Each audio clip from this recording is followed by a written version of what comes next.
Cùng xem lại toàn bộ lịch sử 210 năm của Tây Hán. Tây Hán là triều đại trung ương tiếp nối nhà Tần, do Hán cao tổ Lưu Bang lập nên, định đô tại Trường An, truyền 11 đời, 12 vị hoàng đế, kéo dài 210 năm, sự gọi là thời Tần Hán, còn được gọi là Tây Kim. Cuối thời Tần, thiên hạ đại loạn, sau cuộc khởi nghĩa của Trần Thắng, Ngô Quảng, các thế lực khắp nơi tranh giành Trung Nguyên, Lưu Bang và Hạng Vũ thừa cơ nổi dậy. Năm 207 TKN, Lưu Bang dẫn đầu tiến vào Quan Trung, Tần Vương Tử Anh đầu hàng, Lưu Bang chiếm đóng Hàm Dương, kinh đô nhà Tần diệt vong. Không lâu sau khi Lưu Bang vào Quan, Hạng Vũ cũng dẫn quân tiến thẳng đến Hàm Dương, nhưng bị đại quân Lưu Bang chặn ở Hàm Cốc Quan. Hạng Vũ nổi giận, chỉ huy đại quân phá tan Hàm Cốc Quan, đuổi giết đến tận Tân Phong, thiết lập đại doanh tại Hồng Môn. Sau đó, Hạng Vũ mở tiệc tại Hồng Môn, chĩa mũi thiếm vào Lưu Bang. Lưu Bang may mắn thoát nạn, Hạng Vũ nắm giữ đại quyền, thành lập nước Tây Sở, tự phong là Tây Sở Bá Vương, lập Sở Hoài Vương làm Sở Nghĩa Đế, phong cho 18 chư hầu. Lưu Bang được phong làm Hán Vương, thành lập nước Hán. Năm 206 TKN, vì Sở Nghĩa Đế bị Hạng Vũ sát hại, Lưu Bang dẫn quân tiến về phía đông, bái Hàn Tín làm đại tướng, công khai thảo phạt Hạng Vũ. Các chư hầu hưởng ứng, mở màn cho cuộc chiến Sở Hán. Giai đoạn đầu Lưu Bang liên tục thất bại, nhưng ông biết dùng người, trọng dụng Hàn Tín, Trương Lương, Tiêu Hà, lật ngược thế cờ trong cuộc chiến Sở Hán. Năm 203 TKN, Hàn Tín tiêu diệt liên quân Tề Sở tại trận Vị Thủy, hoàn thành chiến lược bao vây cánh quân của Sở, phái Quán Anh dẫn quân tiến thẳng tới Bành Thành. Hạng Vũ bị đánh từ hai phía, quân mỏi lưng cạn, đành ký kết minh ước với Hán Vương.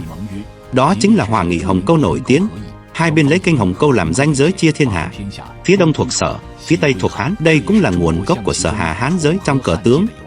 Sau đó, Lưu Bang nghe theo lời Trương Lương, Trần Bình, xé bỏ Hòa nghị Hồng Câu, thừa cơ quân Sở mệt mỏi rút lui, phát động tập kích từ phía sau. Hai bên bùng nổ trận Cai Hạ, quân Sở đại bại tại Cai Hạ.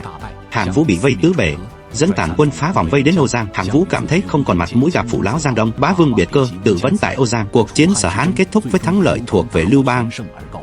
Tháng 2 năm 202 TKN, Lưu Bang lên ngôi hoàng đế tại Đình Đào, thành lập triều đại Tây Hán.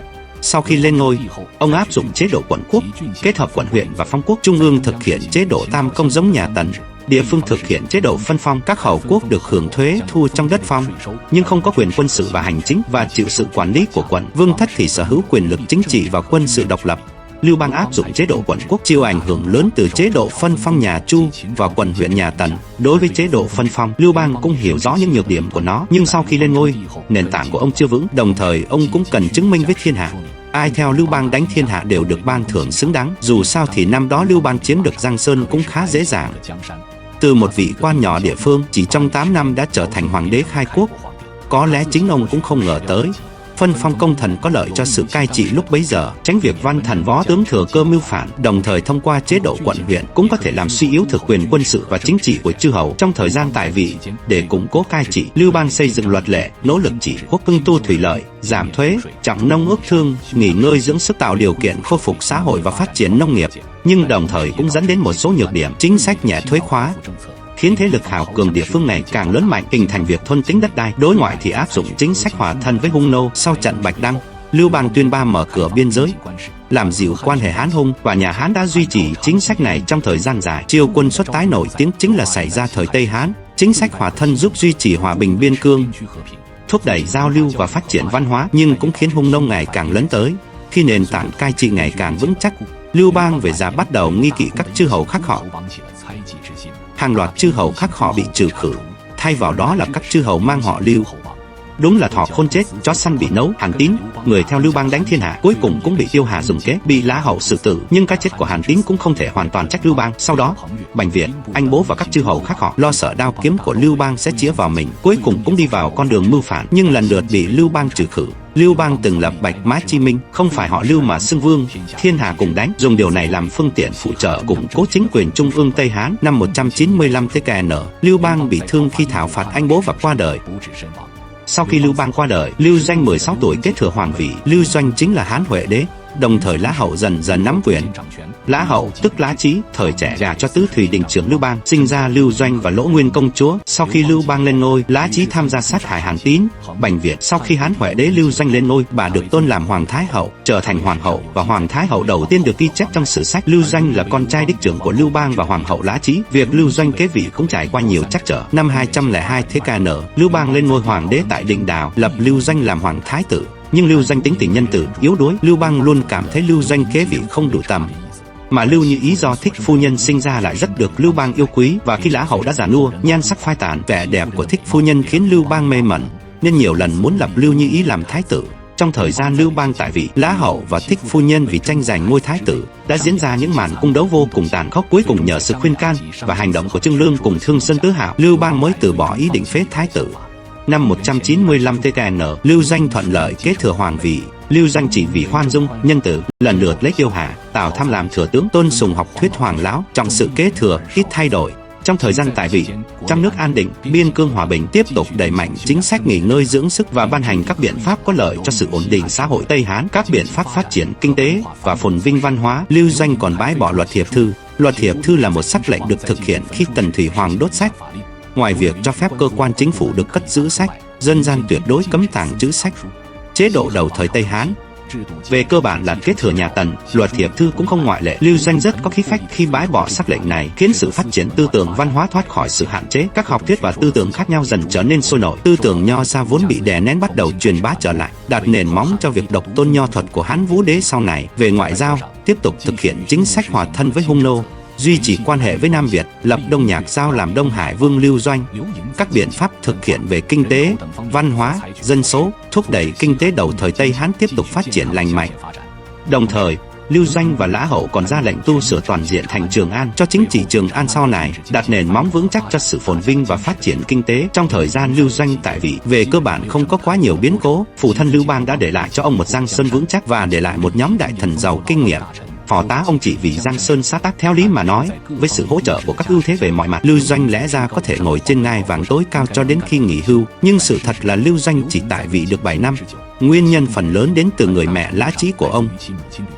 Sau khi Lưu Doanh lên ngôi, những màn cung đấu tàn khốc cũng đi đến thời điểm cao trào nhất. Lã Trí ngày càng oán hận mẹ con thích phu nhân và Lưu Như Ý, muốn hãm hại cả hai người. Nhưng Lưu Doanh khoan dung nhân hậu, không nỡ nhìn cảnh cốt nhục tương tàn, cũng cố hết sức bảo vệ mẹ con thích phu nhân và Lưu Như Ý. Năm Hán Huệ Đế thứ nhất, tức năm 194 TKN, ngay khi Lưu Doanh ra ngoài, Lã Trí cuối cùng đã vung đao về phía mẹ con thích phu nhân và Lưu Như Ý. Lã Trí trước tiên phái người đầu độc chết Lưu Như Ý, tiếp đó biến thích phu nhân bị giáng làm nô lệ thành nhân trệ đặt trong nhà xí, sau đó còn mời Lưu Doanh đến xem kiệt tác của mình. Lưu Doanh thấy cảnh tượng này vô cùng đau xót, vì vậy mà đổ bệnh một trận. Sau đó Lưu Doanh ngày ngày chìm đắm trong hoan lạc, không màng triều chính. Lã Trí dần dần chuyên quyền. Năm 188 TKN, Lưu Doanh uất ức mà qua đời tại cung Vị Ương. Sau khi Lưu Doanh qua đời, Lã Hậu lần lượt lập Thiếu Đế Lưu Cung và Lưu Hoàng làm bù nhìn. Trong giai đoạn từ năm 188 TKN đến năm 180 TKN, Lã Hậu lâm triều xưng chế, chuyên chính 8 năm. Trong thời gian Lã Trí cai trị, tôn sùng học thuyết hoàng lão, phụng hành phương châm vô vi nhi trị, thực hiện chính sách nghỉ ngơi dưỡng sức với dân, ủng hộ Hán Huệ Đế bãi bỏ luật hiệp thư, khuyến khích dân gian tàng trữ sách, dâng sách khôi phục điển cố, đặt nền móng vững chắc cho văn cảnh chi trị sau này. Nhưng mặt khác, bà làm suy yếu họ Lưu, phá hoại Bạch Mã Chi Minh, phong Chư Lã làm vương, dùng điều này để củng cố thiên hạ của họ Lã, mở ra tiền lệ ngoại thích chuyên quyền thời Hán và trọng dụng hoạn quan, mở ra tiền lệ hoạn quan được phong hầu thời Hán là nguồn gốc của sự chuyên quyền của hoạn quan thời Hán sau này. Lã Trí đối xử với đối thủ chính trị và đối tượng đe dọa tiềm tàng vô cùng quyết liệt, so với Võ Tắc Thiên thì còn hơn chứ không kém. Năm 180 TKN, Lã Trí qua đời vì bệnh. Cuộc đời của Lã Trí trải qua 4 đời hoàng đế Tây Hán, từ khi trở thành vợ của Lưu Bang đã chứng kiến Lưu Bang từng bước leo lên ngai vàng trong loạn thế, sau đó giúp đỡ và tham gia cùng Lưu Bang trừ khử chư hầu khác họ trong quá trình cung đấu tàn khốc, cuối cùng đưa Lưu Doanh lên ngôi, liên tiếp phế bỏ các thiếu đế. Cuộc đời có thể nói là tàn khốc và đặc sắc. Sau khi Lã Trí qua đời, do các đại thần trong triều bất mãn với việc họ Lã can chính, Thái úy Chu Bột, thừa tướng Trần Bình đã giành lại binh quyền từ tay họ Lã. Sau khi bình định loạn Chư Lã, đón Lưu Hằng kế thừa hoàng vị. Lưu Hằng là con trai thứ tư của Lưu Bang, mẹ là phi tần bà cơ của Lưu Bang. Năm Hán Cao Tổ thứ 11, tức năm 196 TKN, cuộc nội loạn của Trần Hy bị trấn áp, Lưu Hằng được phong làm đại vương. Sau khi Lưu Bang qua đời, chính quyền từng bị Lã Thái Hậu kiểm soát, các con trai khác của Lưu Bang lần lượt bị giết. Lưu Hằng vì ở nơi xa xôi, lại khiêm tốn, cẩn trọng, không gây ra mối đe dọa nào cho Lã Trí, nên Lưu Hằng và mẹ mới may mắn sống sót. Sau khi Lã Trí qua đời, do các đại thần trong triều bất mãn với việc họ Lã can chính và các công thần khai quốc cũng không muốn thấy thiên hạ họ Lưu biến thành thiên hạ họ Lã, vì vậy Thái úy Chu Bột trung thành với Lưu Bang, cùng thừa tướng Trần Bình giành lại binh quyền từ tay họ Lã. Sau khi bình định loạn Chư Lã, đón Lưu Hằng kế thừa hoàng vị, chính là Hán Văn Đế. Lưu Hằng khi mới lên ngôi cũng khá cẩn trọng. Dù sao thì nghề hoàng đế này trông có vẻ vinh quang vô hạn, cơm nấu áo ấm, nhưng cũng là nghề nguy hiểm thực sự. Một khi khoác hoàng bào, thuận thì công thành danh toại, lưu danh muôn thuở, hưởng tuổi già an nhàn; nghịch thì lưu xuống muôn đời, chết không nhắm mắt. Đồng thời còn phải đối mặt với những cuộc đấu tranh đẫm máu trong và ngoài triều đình. Trị quốc không thể quá nhân từ, cũng không thể quá tàn bạo. Bạn thấy huynh đệ Lưu Doanh của ông chính là ví dụ điển hình nhất. Vì vậy lúc bấy giờ sau khi bình định loạn Chư Lã, thừa tướng Trần Bình và thái úy Chu Bột đã bàn bạc xem ai sẽ kế thừa hoàng vị. Mà tiểu hoàng đế Lưu Hoàng do Lã Hậu lập, là hậu duệ của Hán Huệ đế, về tình về lý đều không phù hợp với pháp thống kế thừa hoàng vị. Sau khi đánh giá thế lực chư vương và ngoại thích, đại vương Lưu Hằng có danh tiếng tốt, trở thành ứng cử viên sáng giá nhất. Vì vậy thừa tướng Trần Bình và thái úy Chu Bột đã nhiều lần phái sứ giả đi đón Lưu Hằng trở về Trường An kế thừa hoàng vị. Lưu Hằng đã nhiều lần từ chối khéo, và trước khi khởi hành còn bói một quẻ về việc kế thừa hoàng vị. Để đảm bảo vạn vô nhất thất, còn phái người nhiều lần dò đường và thăm dò hư thực trong quá trình tiến về Trường An. Có thể nói là bước đi nào cũng thận trọng, sợ trúng kế mà mất mạng. Cuối cùng, dưới sự ủng hộ của Trần Bình và các đại thần, Lưu Hằng cẩn thận dọn vào cung Vị Ương và chọn ngày lành tháng tốt để kế thừa hoàng vị. Sau khi Lưu Hằng lên ngôi, quả thực không làm mọi người thất vọng. Trong thời gian tại vị, Lưu Hằng tiếp tục thực hiện chính sách nghỉ ngơi dưỡng sức. Ông trọng đức trị, hưng lễ nghi, chú trọng phát triển nông nghiệp, nhiều lần mượn lời bách quan phủ lệnh để khuyến khích nông tang, giảm thuế ruộng, xem xét lại hình phạt, đồng thời bãi bỏ chế độ quá quan dụng thuyền, thuận tiện cho việc đi lại và lưu thông hàng hóa, duy trì lệnh cấm sân trạch, thúc đẩy phát triển ngành muối sát, lại tiếp nhận kiến nghị cắt giảm phiên bang của Giả Nghị, Triều Thố để làm suy yếu thế lực chư hầu vương, củng cố quyền lực trung ương. Đối ngoại tiếp tục chính sách hòa thân với Hung nô. Mặc dù trong thời gian Lưu Hằng tại vị có xung đột với Hung nô, nhưng Lưu Hằng không dễ dàng dùng binh với các dân tộc thiểu số xung quanh, cố gắng duy trì quan hệ hòa bình, hữu nghị. Điều này có tác dụng rất tốt trong việc tăng cường đoàn kết và thúc đẩy tình hữu nghị giữa nhân dân Trung Nguyên và các dân tộc thiểu số. Lưu Hằng tại vị 24 năm khiến xã hội Tây Hán ổn định, nhân định hưng vượng, kinh tế được khôi phục và phát triển, cùng với thời kỳ trị vì của Hán Cảnh đế được ca ngợi là văn cảnh chi trị. Đồng thời, Lưu Hằng cũng là vị hoàng đế được sử gia ca ngợi hết lời, hành động nỗ lực trị quốc, đức tính khoan dung tiết kiệm, tư tưởng yêu dân trọng nông, không điều nào không có ảnh hưởng sâu rộng đến đời sau. Và tư tưởng pháp luật của Lưu Hằng, đặc biệt là quan điểm chủ trương bãi bỏ nhục hình và lệnh bãi bỏ nhục hình, là một bước tiến lớn trong lịch sử pháp luật Trung Quốc, có ảnh hưởng rất lớn đến đời sau. Năm 157 thế kỷ, Hán Văn đế Lưu Hằng qua đời tại cung Vị Ương. Sau khi Lưu Hằng qua đời, thái tử Lưu Khải kế thừa hoàng vị, trở thành vị hoàng đế thứ 6 của triều đại Tây Hán, chính là Hán Cảnh đế. Thời kỳ đầu Lưu Khải lên ngôi, tiếp tục tiếp nhận kiến nghị cắt giảm phiên bang của Triều Thố, tước đoạt đất phong của các chư hầu vương. Năm Cảnh đế thứ 3, Lưu Bị liên kết với 6 chư hầu vương phát động nội loạn, sự gọi là loạn 7 nước. Sau đó Lưu Khải giết Triều Thố, mưu đồ dập tắt nội loạn. Nước Ngô bổ nhiệm Chu Á Phu làm tướng, kéo dài 3 tháng thì bình định được nội loạn. Lưu Khải kế thừa chính sách hoàng lão vô vi, nghỉ ngơi dưỡng sức của Hán Văn đế, trọng nông ước thương, giảm nhẹ thuế khóa, chú trọng sản xuất, thực hành tiết kiệm, giảm nhẹ hình phạt, trấn hưng văn giáo, tu sửa lễ nghi. Vì vậy kinh tế xã hội phát triển nhanh chóng, trật tự xã hội ngày càng ổn định, của cải quốc gia ngày càng tăng. Đồng thời áp dụng chiến lược vỗ về phía Nam, liên kết phía Bắc, tiếp tục hòa thân với Hung nô, chú trọng phòng thủ tích cực đối với Nam Việt, thiết lập quan sự ở vùng biên giới giáp Hung nô để giao thương. Tuy nhiên Hung nô vẫn liên tục phạm biên, biên hoạn ngày càng nghiêm trọng. Lưu Khải vì lý do Đậu Thái hậu là mẹ mình, đại phong 7 hầu, cũng mở ra tiền lệ phong hầu cho ngoại thích thời Hán. Và Lưu Khải cùng phụ thân Lưu Hằng trong thời gian tại vị thành tựu trị quốc đáng kể, quốc thế Tây Hán ngày càng đi lên, sự gọi là văn cảnh chi trị. Văn cảnh chi trị đã đặt nền móng cho thời kỳ Hán Vũ thịnh thế của Lưu Triệt, đồng thời cũng tích lũy quốc lực hùng mạnh để phản công Hung nô trên quy mô lớn. Năm 141 thế kỷ, Lưu Khải bệnh mất tại cung Vị Ương, Trường An. Sau khi Lưu Khải qua đời, thái tử Lưu Triệt lên ngôi, chính là Hán Vũ đế Lưu Triệt thời kỳ đầu lên ngôi. Thái Hoàng Thái hậu Đậu Y, thế lực ngoại thích đại diện là Hoàng Thái hậu Vương Chí, có ảnh hưởng rất lớn trong triều đình. Lưu Triệt cũng phải nhìn sắc mặt Đông cung, điều này cũng ảnh hưởng nghiêm trọng đến việc triển khai chấp chính. Năm 135 thế kỷ, Đậu Thái hậu qua đời, Lưu Triệt đã hoàn toàn nắm quyền. Mà Hán Vũ đế Lưu Triệt tại vị 54 năm đều có thành tựu về chính trị, kinh tế, văn hóa, quân sự, công nghiệp, rất nhiều về chính trị. Lưu Triệt để tăng cường quyền lực trung ương, làm suy yếu thế lực chư hầu vương, đối nội ban hành Thôi Ân lệnh. Vậy Thôi Ân lệnh là gì? Bản chất của Thôi Ân lệnh là sự cải tiến trên nền tảng chế độ quận huyện. Trước đây khu vực chư hầu quản lý chỉ do trưởng tử kế thừa. Thôi Ân lệnh yêu cầu sau này đổi thành trưởng tử, thứ tử, tam tử cùng kế thừa. Lợi ích của sắc lệnh này là chư hầu quốc sẽ bị chia nhỏ dần, Hán Vũ đế thừa cơ làm suy yếu thế lực của họ, đồng thời thu hồi quyền mối sát và đúc tiền về trung ương. Ngoài ra, Lưu Triệt thường xuyên tuần hành các quận quốc để tăng cường kiểm soát địa phương. Về tư tưởng văn hóa, Hán Vũ đế tiếp nhận kiến nghị của Đồng Trọng Thư, bái chuất Bách Gia, độc tôn nho thuật, khiến tư tưởng nho gia dần trở thành tư tưởng chính thống của xã hội chuyên chế Trung Quốc. Về chính sách đối ngoại, Hán Vũ Đế thay đổi hoàn toàn chính sách hòa thân với hung nô trước đây của Tây Hán, diệt hung nô trở thành mục tiêu chiến lược quan trọng nhất trong thời gian chấp chính, tức là loại bỏ mối đe dọa lâu dài của hung nô đối với nhà Hán. Để đạt được mục tiêu này, Hán Vũ Đế phái Trương Khiên đi xứ Tây Vực, cố gắng liên kết với hung nô đã di cư đến Tây Vực, kết thành liên minh quân sự với kẻ thù truyền kiếp Đại Nguyệt Chi năm 139 TKN, tức năm 119 TKN. Trương Khiên 2 lần đi xứ Tây Vực, mà mục đích của 2 lần đi xứ Tây Vực đều là để thuyết phục các nước Tây Vực liên kết với Hán cùng chống lại hung nô, đồng thời tuyên dương quốc uy. Nhưng kế hoạch của Hán Vũ Đế rõ ràng không thực hiện được. Nhưng ảnh hưởng của việc Trương Khiên đi xứ Tây Vực là vô cùng to lớn, vì ông đã khai mở con đường tơ lụa nổi tiếng trong lịch sử. Điều này không chỉ thúc đẩy giao lưu nhân văn giữa Tây Hán với Tây Á và châu Âu, mà còn thông thương quan hệ buôn bán giữa Trung Quốc với Tây Á và châu Âu. Sau đó, thông qua con đường này, Trung Quốc liên tục xuất khẩu sang Tây Vực và các nước Trung Á tơ lụa, trà, đồ sơn và các sản phẩm khác, đồng thời nhập khẩu đá quý, đồ thủy tinh từ châu Âu, Tây Á và Trung Á.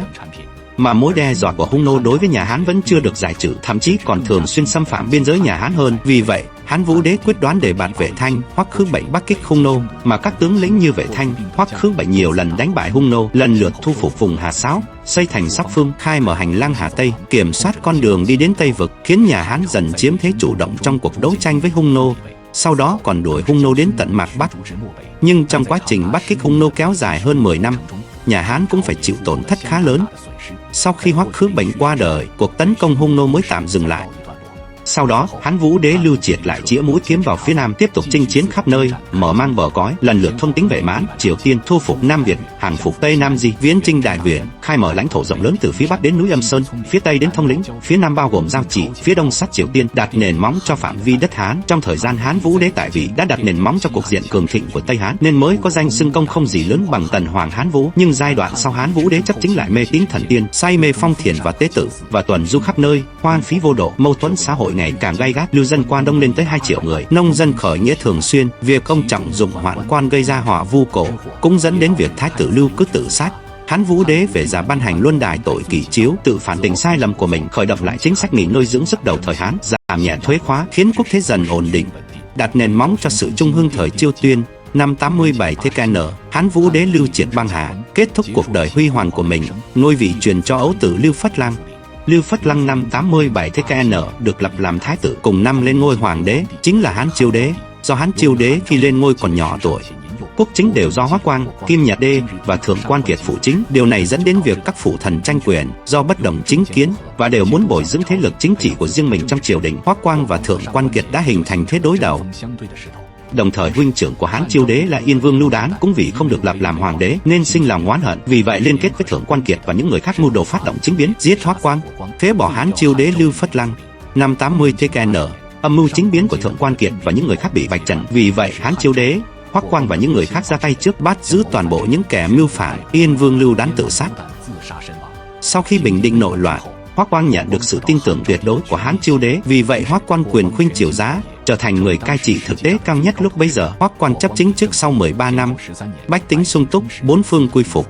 Trong thời gian Hán Chiêu Đế tại vị, thông qua sự phò tá của Hoắc Quang, quốc lực vốn bị tiêu hao bởi chính sách hiếu chiến của Hán Vũ Đế bắt đầu được khôi phục, khiến xu hướng suy thoái của triều đại Tây Hán được đảo ngược, mà Hoắc về cơ bản vẫn giữ chính sách từ chiếu tội kỷ của Hán Vũ Đế, thực thi các biện pháp nghỉ ngơi cùng dân, đẩy mạnh cải cách chính trị, kinh tế, văn hóa, cải thiện những mâu thuẫn xã hội thời bấy giờ. Hơn nữa, việc triệu tập hội nghị Diêm Thiết cũng khiến giới hiền lương văn học được nhà cầm quyền coi trọng, trở thành một lực lượng năng động trên vũ đài chính trị. Về đối ngoại, khôi phục lại chính sách hòa thân với hung nô nhằm cải thiện quan hệ hai bên nhờ các biện pháp đối nội đối ngoại thỏa đáng. Những mâu thuẫn tồn đọng cuối thời Hán Vũ Đế cơ bản đã được kiểm soát, kinh tế và chính trị trong nước được phát triển ổn định, mở ra màn dạo đầu cho thời kỳ Chiêu Tuyên trung hưng, tạo tiền đề cho một cục diện tốt đẹp. Năm 74 trước công nguyên, Hán Chiêu Đế Lưu Phất Lăng lâm bệnh qua đời, hưởng dương 21 tuổi. Sau khi Hán Chiêu Đế Lưu Phất Lăng qua đời, vì không có con nối dõi, Hoắc Quang đã phò tá xương ấp Vương Lưu Hạ có nền tảng mỏng manh lên ngôi. Nhưng sau khi Lưu Hạ lên ngôi, thiếu kinh nghiệm chính trị, lại không muốn làm bù nhìn cho quyền thần Hoắc Quang, nên đã cùng Tâm Phúc mưu tính loại bỏ Hoắc Quang. Nhưng vì âm mưu bị lọt, ông bị Hoắc Quang phế truất với lý do dâm loạn, nguy hại xã tắc. Lưu Hạ trở thành vị hoàng đế tại vị ngắn nhất trong lịch sử Tây Hán. Năm 74 trước công nguyên, sau khi Lưu Hạ bị phế truất, Hoắc Quang lập Lưu Tuân lên làm vua, tức Hán Tuyên Đế. Sau khi Hán Tuyên Đế Lưu Tuân lên ngôi, quyền lực nằm trong tay Hoắc Quang. Năm 68 trước công nguyên, Hoắc Quang qua đời, Lưu Tuân chính thức thân chính. Ông bắt đầu để bạn thân tín, tru diệt đại tư mã Hoắc Vũ, phế truất Hoắc Hoàng hậu, quét sạch thế lực nhà họ Hoắc. Trong thời gian tại vị, Hán Tuyên đế Lưu Tuân đã thực hiện hàng loạt cải cách chính trị, kinh tế. Về chính trị, ông chấn chỉnh lại bộ máy quan lại, tăng cường quyền lực hoàng đế, trọng dụng những người am hiểu pháp luật, dùng hình danh để khảo hạch quan lại, định mức hình phạt. Về kinh tế, ông bãi bỏ các luật lệ hà khắc, chiêu dụ lưu dân, giảm bớt tô thuế, an định dân sinh và khôi phục sản xuất. Về đối ngoại, nhân lúc Hung nô nội loạn, ông đã khiến Hô Hàn Tả Thiền Vu quy thuận nhà Hán, loại bỏ mối đe dọa từ Hung nô đối với triều đình, đồng thời thiết lập Tây vực đô hộ phủ, thúc đẩy giao lưu giữa Trung Nguyên và Tây vực. Thời Lưu Tuân tại vị, sát kinh tế phồn vinh, các nước quy phục, tổng hợp quốc lực Tây Hán đạt đến cực thịnh. Sự gọi là Hiếu Tuyên chi trị cùng với Hán Chiêu đế hợp xưng là Chiêu Tuyên Trung Hương. Giai đoạn cuối, Lưu Tuân xa hoa hưởng lạc, từ chối nghe lời can gián, nhiều chính sách sai lầm khiến ngoại thích và hoạn quan lộng quyền, đẩy nhanh quá trình suy tàn của Tây Hán. Do đó, hậu thế đánh giá rằng xét về công lao thì là vị vua Trung Hưng, xét về tội lỗi thì là kẻ gây họa cho triều đình. Nhưng không thể phủ nhận, Hán Tuyên đế Lưu Tuân là người có tài lược, văn chỉ võ công, ghi dấu ấn trong sử sách, đóng góp to lớn cho sự hưng thịnh của dân tộc Trung Hoa. Có sử gia nói rằng, thời Kỷ Tuyên đế là lúc nhà Hán có võ lực mạnh nhất, kinh tế phồn vinh nhất. Hơn nữa, Lưu Tuân là một trong 4 vị hoàng đế có miếu hiệu chính thức, 3 vị còn lại là Thái Tổ Cao đế Lưu Bang, Thái Tông Văn đế Lưu Hằng, Thế Tông Vũ đế Lưu Triệt, đều là những bậc anh chủ một thời. Có thể thấy công đức của ông rất cao. Năm 48 trước công nguyên, Hán Tuyên đế Lưu Tuân băng hà tại cung Vị Ương. Sau khi Hán Tuyên đế Lưu Tuân qua đời, con trai ông là Lưu Thích kế vị, tức Hán Nguyên đế.